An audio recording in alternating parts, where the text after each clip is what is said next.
الدنيا كنا osohin kufin ol kana hadu wagara filanu fi hammana duka sahin kabu jala lagosa adata eko fa arman dura matake kulkulu godi mulani haifa kurfati yada jabe sufi tokuma dimma kenya hunda ifa fibsa malu kapsa amutu main buura loka amadu gadu duka sahin kabu hala halkan kesa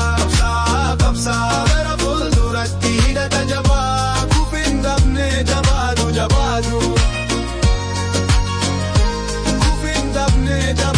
jabadu kufin dabne jabadu biyya teenya keessatti sochi abbaan addunyaa amma yaa jiraachuu durani feenna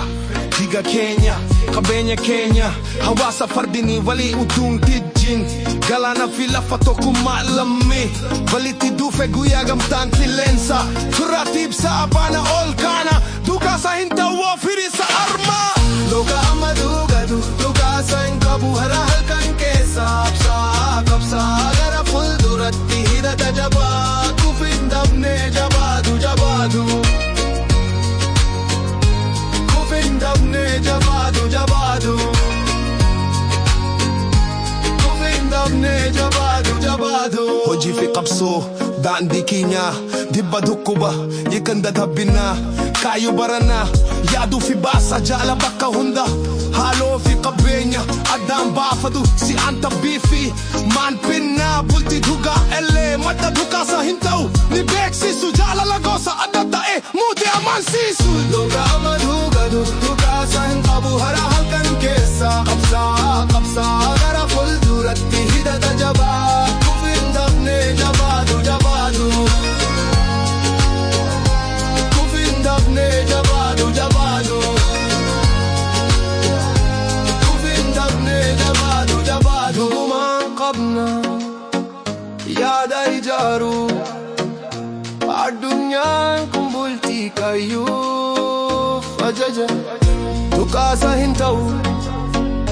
abbana jaalallee kubee mul'atan hunda dimshaasha jaalala keenya addunyaan nu garsiisa kan lubbuu buusu abdiif deebi'a kufin dabne addunyaa hin bitu kereteenya qabsuusuwa adaaf sarara jaalala buusa adal ta'e furdu bindufe abdee jahee amat jabaado luka amadu gadu dhukaasa hin qabu hara halkan keessa qabsaa gara fulduratti hidhata jabaa kufin dabne jabadu